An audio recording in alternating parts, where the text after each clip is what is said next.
Welcome to Kenton's videos. Enjoy the video. You'll start by confirming your phone supports auto-rotate and you're on the home screen. Swipe down twice from the top and tap the auto-rotate icon. If it's labeled portrait or rotation lock, toggle it off so the system can rotate. Once done, open Settings, then Display to access more rotation controls. You do this because some manufacturers override system rotation. Changing display settings lets you control whether the launcher, apps, or system bar respond to orientation changes.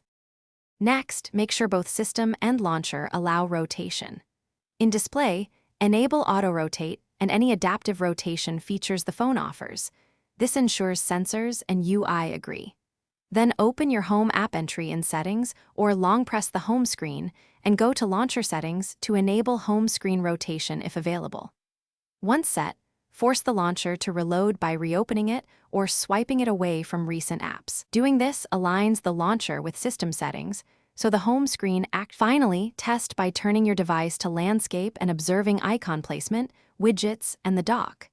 If the home screen does not rotate, make sure accessibility tools, battery saver, or a third-party orientation app isn't forcing portrait. If problems persist, reboot the phone and update or clear the cache for your launcher app. That fixes stale settings. If you still see no change, revert temporary apps and retry. Most rotation failures are due to an app or power profile blocking sensor-based rotation. Thanks for watching. Consider subscribing if we helped you.